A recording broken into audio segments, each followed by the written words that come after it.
దేవుని ఆరాధించుటలో ఆయన మానక, దేవుని ఆరాధించటంలో మానక, తన స్థితి ఏదైనా సరే దేవుని ఆరాధించడానికి ఆటంకము కాదు.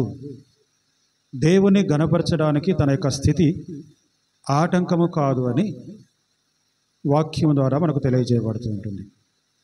ఇక్కడ ఆ బాధలో ఉన్నటువంటి వ్యక్తి ఏమంటున్నాడంటే, అంజూరపు చెట్లు పూయకుండినను, అంజూరపు చెట్లు పూయకుండినను అంటే తనకున్నటువంటి ఆ సంపద, అంజూరపు చెట్లు పూయకుండినను అంటే ఆరోగ్యము నాకు లేకపోయినను అని అంటే, అంజూరము ఆరోగ్యానికి గుర్తుగా ఉంటుంది. అంజూరపు చెట్లు పూయకుంటే ఆరోగ్యము నాకు లేకపోయినను. రెండవదిగా ద్రాక్ష చెట్లు ఫలింపకపోయినను. ద్రాక్ష చెట్లు దేనికి సంకేతం అంటే సంతోషం. సంతోషం. నా జీవితంలో ఆరోగ్యము లేకపోయినా, నా జీవితంలో సంతోషము లేకపోయినా. మూడవది, ఒలీవ చెట్లు కాపు లేక యుండినను. ఒలీవ చెట్లు అంటే ఘనతకు గుర్తు. ఒలీవ నూనెతో అభిషేకించుట అంటే ఘనత. నాకు ఘనత లేకపోయినా, నాకు గౌరవం లేకపోయినను. చేనిలోని పైరు పంటకు రాకపోయినను అంటే, చేనిలోని పంట రాకపోయినంటే ఆహారము నాకు లేకపోయినను అని. ఆహారము నాకు లేకపోయినను, గొర్రెలు దొడ్డిలో లేకపోయినను, సాలలో పశువులు లేకపోయినను, నేను యెహోవా యందు ఆనందించదను. అంటే గొర్రెలు, పశువులు అంటే సంపద. సంపద లేకపోయినా సరే నేను యెహోవా యందు ఆనందించదను అంటున్నాడు. అంటే మనం ముందుగా చదువుకున్నట్లుగా శ్రమ దినములు వస్తూ ఉన్నాయి. ఆయన కలవరంలో ఉన్నాడు. ఆయన పెదాలు కదులుతూ ఉన్నవి, ఎముకలు కొలుతూ ఉన్నాయి, వణుకొచ్చేసింది. అంటే భౌతికంగా చాలా దిగజారిపోయి ఉన్నాడు, చాలా కృంగిపోయి ఉన్నాడు. అలాంటి స్థితిలో ఆయన దేవుణ్ణి ఆరాధిస్తూ ఉన్నాడు, దేవుని గణపరుస్తూ.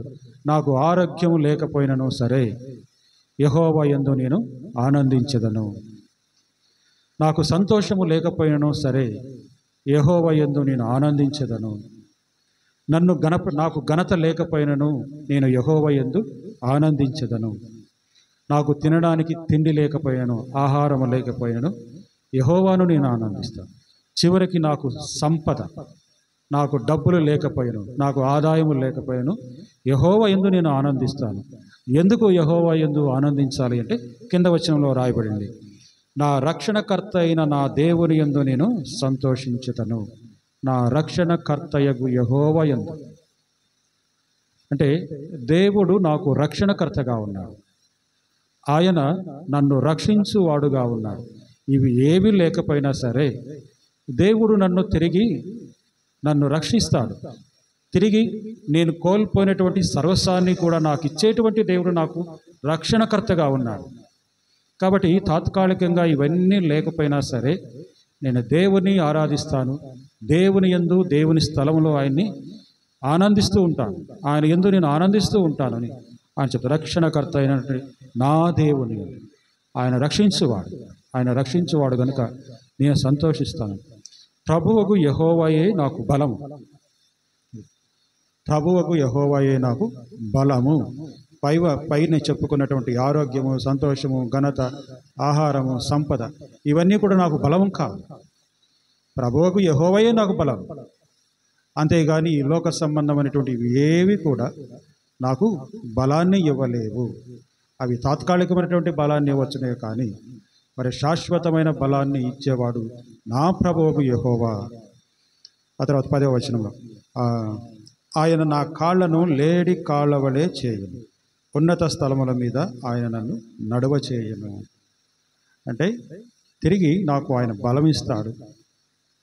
తిరిగి నేను ఏ విధంగా అయితే కృంగి అదో స్థానంలో నేనున్నానో ఆ అదో స్థానంలో నుండి ఆయన నన్ను ఉన్నతమైన స్థలమునకు నన్ను నడిపించేవాడుగా ఉంటాడు. ఆయన బలాన్ని, ఆయన శక్తిని నాకు ఇచ్చి ఈ పరిస్థితుల నుంచి ఆయన నన్ను రక్షించి ఉన్నతమైన స్థలములలో ఆయన నన్ను నడిపించేవాడుగా ఉన్నాడు. ఆ స్థితికి నన్ను తెచ్చేవాడుగా ఉన్నాడు.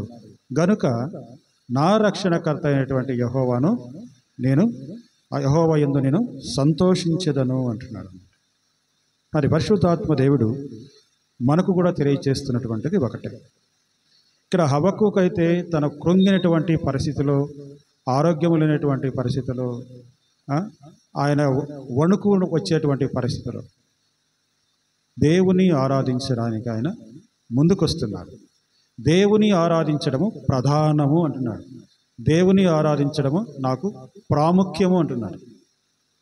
ఆయన్ని ఎప్పుడైతే నేను సంతోషిస్తానో, ఆయన ఎప్పుడైతే నేను ఆరాధిస్తానో, ఆయన ఎప్పుడైతే నేను గణపరుస్తానో, ఆయన కొరకు ఎప్పుడైతే నేను వ్యయపరుస్తాను, అప్పుడే దేవుడు నాకు బలము, ఆయన నన్ను ఉన్నతమైన స్థానాలకు నడిపించేవాడుగా ఉన్నారని ఆయన చెప్తున్నారు.